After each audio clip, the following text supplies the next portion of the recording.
Bonjour tout le monde, bienvenue à la formation sur le pricing. Je suis vraiment contente de vous accueillir aujourd'hui. Pour plusieurs, et que dans les dernières conversations que j'ai eues, là, dans les dernières semaines, c'est très difficile d'avoir le bon pricing et d'être confiante dans ce qu'on offre. Donc, je vais vous partager certains trucs, puis si vous avez des questions, là, vous pouvez les écrire dans le chat sans problème là, durant la présentation.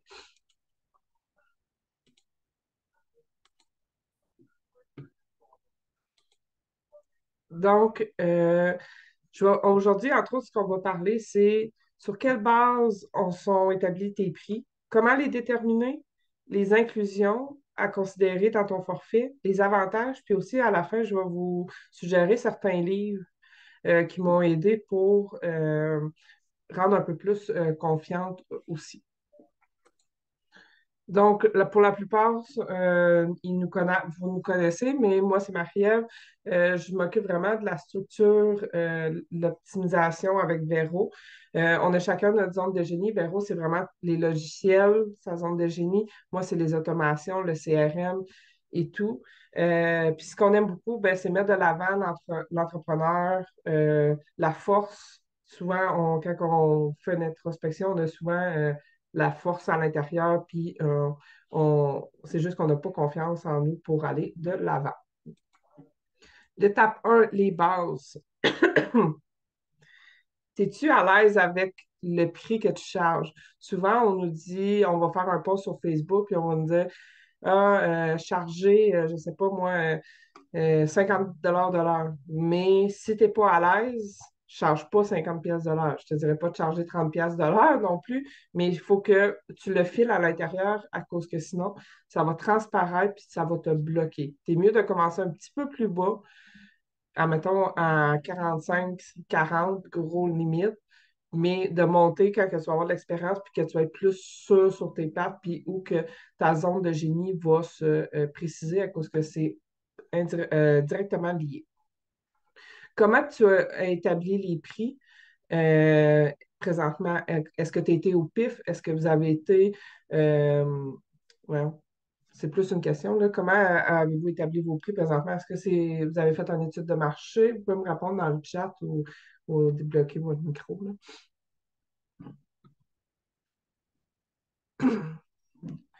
Puis dans vos prix, deuxième question, c'est quoi qui est inclus? Est-ce que vous savez qu'est-ce que ça comprend, vos prix? Je vois Peggy qui écrit, je vais lui laisser une chance. Selon les barèmes des alphas, entre 40 à 65. Puis, quand que tu lis ces prix-là, Peggy, est-ce que tu es à l'aise avec ces prix-là pour commencer ou... Ben, pour ma première cliente, j'étais pas à l'aise. Mhm. Donc, j'ai chargé 30 de l'heure. OK. Mais pour un mois, tu sais. Fait que j'ai dit, on Ouais. va faire février, puis après ça, on va pouvoir reconduire l'entente. Mais j'avais en tête d'augmenter mon prix, mais à ce moment-là, même le 40 minimum, j'avais pas la confiance pour le demander, là. Ouais, c'est un travail à faire dans ce temps-là. Souvent, c'est la relation avec l'argent ou c'est la peur du jugement. Moi, c'était beaucoup ça, la peur, je ne me faisais pas confiance, puis la peur du jugement, hein, qu'est-ce que les personnes vont dire. Puis au début, je ne voulais pas charger à forfait à cause que souvent à forfait, on est un peu plus cher que quand on charge à l'heure, mais au final, on est 100 fois plus gagnant. Euh, ouais. Est-ce que tu as une question qui est très importante à se poser, as-tu confiance en tes services? Ou tu n'es pas sûr encore de ta zone de génie? Ça en est une bonne question à se poser, une belle introspection. Puis, ce que je vous conseille beaucoup, c'est d'avoir un partenaire de succès. Bon, nous, dans notre cas, on est deux associés, mais vous pouvez avoir des partenaires, un où que vous chiolez quand ça va pas bien, que vous célébrez les réussites quand ça va bien avec cette personne-là, qui vous fait challenger, vous connaît un peu trop des fois, puis vous dit, bon Dieu, vous nous connaissez un peu trop, mais qui peuvent vraiment te challenger aussi. Puis, des fois, elle a un regard externe, puis à cause qu'on a souvent ouais, on est la solution trop proche de nous. Donc, des fois, d'avoir un regard externe, ça fait toute la différence, là. sur la situation. Les livres, ben, il y en a trois ici que je vous suggère. Le White Café, je l'aime beaucoup. Il y a peut-être 300 pages max. Puis ils en ont sorti deux autres, fait que je vous conseille les trois. Je les ai lus en un week-end. Le succès selon Jack, je l'ai aimé. C'est mon premier livre de développement personnel que j'ai lu aussi. C'est 12, si ma mémoire est bonne, c'est 12 leçons que tu appliques aussi. Celui-là, je ne l'ai pas lu, ajoute un zéro, mais j'ai entendu des très, très, très bons commentaires. Puis ça fait réaliser la valeur aussi que tu as envers ton service versus tu sais, le mode de vie que tu veux avoir aussi. Fait que voilà, il y en a plein d'autres qu'on pourrait te suggérer, mais moi j'ai terminé en fin de semaine Né pour briller de Mélissa Normandin-Roberge. Elle parle beaucoup du jugement des autres. Moi, c'était la grosse peur que j'avais quand j'ai commencé, avant que je connaisse Véro, là. C'était la grosse peur que j'avais. J'avais peur que les gens me jugent. Euh, donc, voilà. Ah, très bon lit, très bon, ajouter un zéro. Parfait. Oups, il y a un pas. OK. Ouais, fait que ça, on en a parlé. L'élément à considérer pour avoir le bon pricing, c'est est-ce que tu as un bon mindset? Est-ce que tu es capable de réaliser ta juste valeur que tu t'accordes? Ton expertise est-tu claire? Comme tantôt, avant qu'on enregistre, je parlais que si ton expertise, c'est la rédaction versus la comptabilité, c'est pas clair. Les gens ne pourront pas te référer sur les réseaux sociaux, fait qu'ils vont se demander c'est quoi ça contient ton forfait ou ta banque d'heures si tu préfères commencer par ça au début. Donc, c'est super important de déterminer ton expertise, c'est vraiment lié ensemble. Excuse-moi. Les frais d'application pour offrir ton service, c'est la grosse erreur qu'on fait en tant qu'entrepreneur. On ne met pas les applications qu'on utilise dans notre offre de service. Dans le sens que moi, j'utilise un CRM pour faire runner tel service, ben ça me coûte 59 US par mois, ben je vais devoir le mettre dans mon offre de service. Si ça, tu sais, fait que nous, on a fait tous les calculs de chaque application on utilise. Puis, après ça, ben, tu sais, on le divise. Là, on n'est pas obligé de le charger au complet à tous les clients, mais nous, on a décidé de le diviser comme ça. Donc, voilà. Je ne sais pas si je suis claire, là. Après ça, l'importance dans les forfaits, si tu veux avoir un bon forfait, c'est d'avoir une zone tampon. Euh, il va toujours, toujours arriver quelque chose. Quand un client dit qu'il n'arrivera jamais à rien, que c'est vraiment ça qu'il veut, crois-le pas. Là-dessus, ça déborde toujours. Il arrive un imprévu, il arrive un bug technique, il arrive tout le temps quelque chose qu'on n'a pas pensé. Fait que quand tu as une zone tampon, nous, on met entre 1 à 3 heures au début, là, tu sais, si vous voulez un chiffre là, pour bien faire le forfait, euh, il arrive tout le temps quelque chose. Fait que, puis c'est pas à toi de le payer de ta poche, entre guillemets, pour les imprévus qui arrivent. Exemple de calcul, comme je disais, nous autres, l'expertise, c'est structurer, organiser, planifier. Nos frais d'application nous coûtent en moyenne 250 par mois. Heure imprévue, 3 heures dans le mois. Donc, tous ces éléments-là, on va les mettre dans le calcul qu'on va voir à la prochaine slide. Maintenant, je mets quoi dans mon forfait?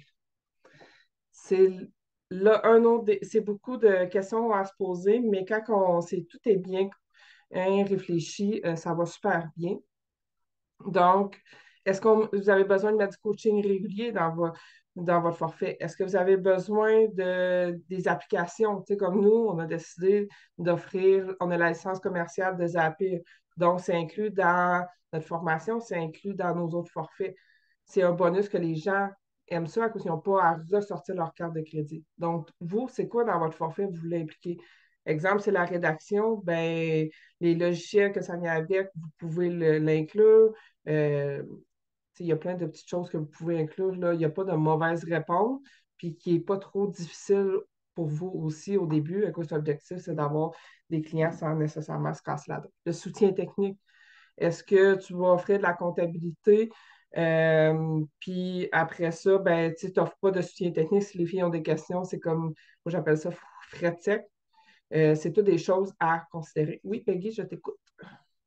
Je me demandais quand mettons, tu calcules le prix de ton forfait, quand tu viens pour le nommer au client, est-ce que tu lui nommes tout ça, tu sais? Non, Mettons- nous, on disait, mettons, en exécution, on va avoir un exemple dans les prochaines slides, mais dans l'exécution, on disait, voici notre forfait, c'est 2650, ça contient ça. On part de ses bobos à lui, vu que c'est quand même large souvent, puis que la personne se sent plus interpellée. Puis on disait, ben, telle application, dans notre cas, on payait certaines applications, puis on disait, ça va être payé. Donc, on ne faisait pas nécessairement le calcul avec eux, mais on leur disait, voici mon prix, c'est 2650, ça comprend telle chose. Fait qu'on le faisait comme un peu à l'inverse, si on peut dire ça comme ça. Fait que, encore une fois, je répéterai sans cesse, mais il y a de nombreuses façons qu'on peut faire des forfaits. Donc, limitez-vous pas, pardon, à ce qui existe sur le marché.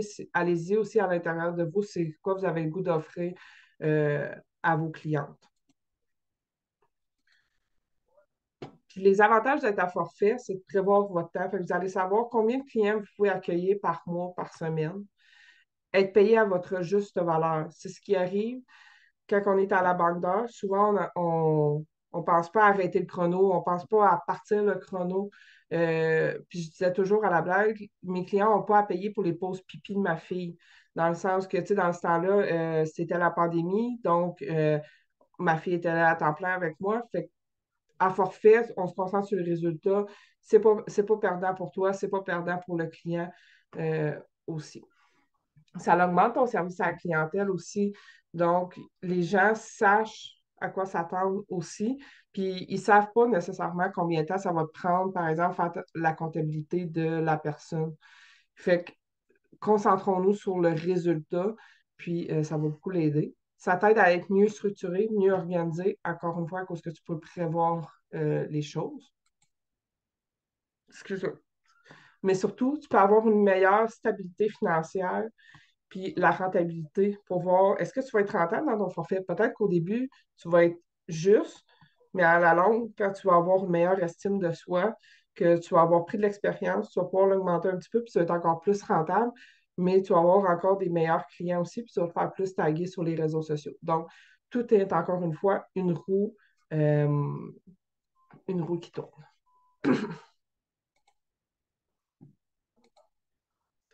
Donc, l'exemple que je vous donnais, par exemple, nous, les hybrides illimités, où on aide les services des entrepreneurs de services, voilà, les entrepreneurs de services à se structurer, organiser et planifier.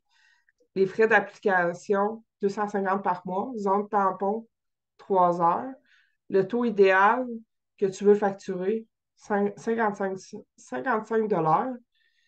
Il te faut environ 35 heures pour exécuter la tâche dans le mois. Donc, ici, on fait une multiplication, ça arrive à 1925. On additionne le tout. Euh, donc, toutes les additions, ça donne 2690 et 41, le prix de ton forfait. C'est sûr que dans l'exemple ici, nous, on disait taxes incluses. Donc, il y en a que vous pourriez dire, ben, c'est 2340 plus taxes. Ça dépend de votre choix aussi. Donc, voilà pour le forfait. C'est vraiment d'y aller étape par étape. Souvent, on voit ça très compliqué, mais c'est super simple quand au final, on sait c'est quoi notre expertise, qu'est-ce qu'on veut offrir et tout.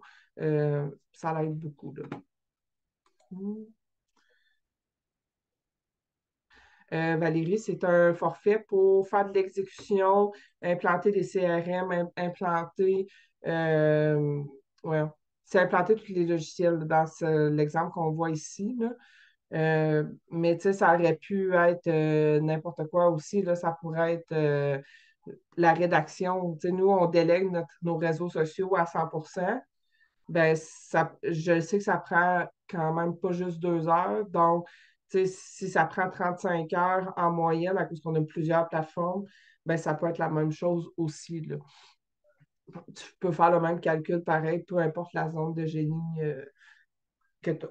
Je ne sais pas si ça répond à ta question, Valérie, là.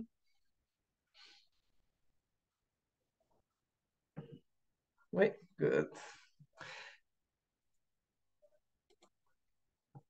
Dernière étape, mais non la moindre, faites-vous confiance. Attendez pas que ça soit parfait. Allez tester sur le marché. Même nous, 3 ans plus tard, on ajuste des fois en fonction des commentaires qu'on reçoit dans les appels que Alex a fait, notre conseillère, où des clients nous disent, ben les filles, vous avez pensé qu'il y aurait telle affaire? Ah, ben oui, tu sais. Fait qu'on s'ajuste, soyez pas rigide non plus. Oui, c'est vos limites. Si vous dites, par exemple, que des tâches que vous voulez vraiment, vraiment pas faire, oui, ça, c'est correct. Mais tu sais, il y a des fois, je pense avec les commentaires des clients, ça va renforcer votre forfait, ça va renforcer votre confiance en vous. Puis si ça va vous solidifier, vous allez dire non, moi, c'est ça que j'offre, pas plus, pas moins. Ça l'aide beaucoup. Donc, c'est vraiment d'aller sur le terrain, poser des questions, souvent aller dans les groupes Facebook, dire si, admettons, il y aurait tel forfait euh, pour tel service, qu'est-ce que vous aimeriez avoir dedans? Tu sais, poser des questions comme ça que tu sais la réponse probablement au fond de toi, mais va confirmer, tu sais, puis soyez précise dans vos questions dans le sens où si tu es un, je sais pas moi, tu veux travailler avec les avocats, ben dire, ah, ben, les avocats, c'est quoi le type de service que vous aimeriez pour, ou tel prix vous attendez à payer pour tel service. Donc, tu sais, de poser plein de questions comme ça te fait voir sur les réseaux sociaux, mais aussi ça te fait connecter aussi. Puis toi, ben, tu récoltes des données pour tes forfaits aussi. Donc, tu peux arriver plus préparé dans les appels aussi. Donc, voilà.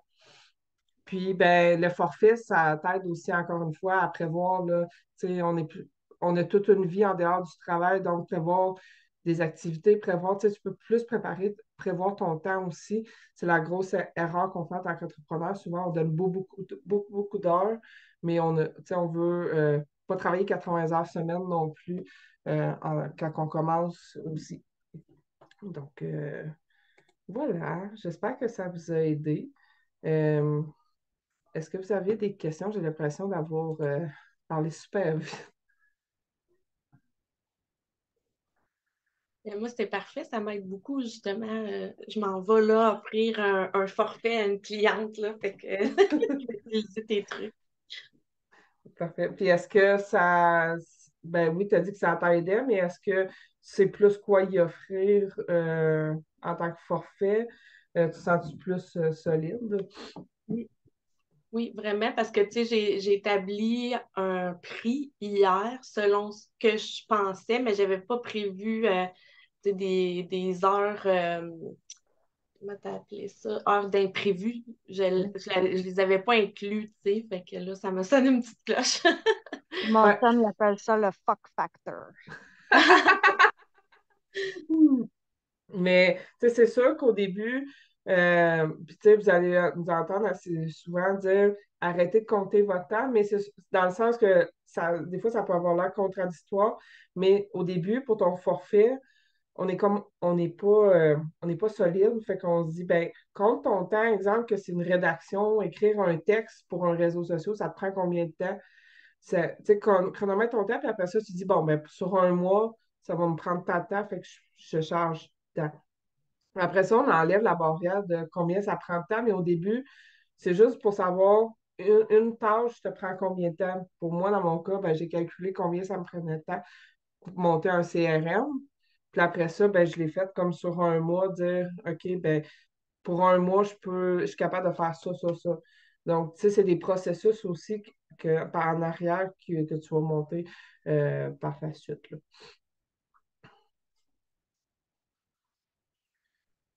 T'avais-tu d'autres questions, Valérie? Pas pour l'instant, non? Non. J'espère que ça va pouvoir t'aider à aller de l'avant puis décider de ta zone de génie et tes prix.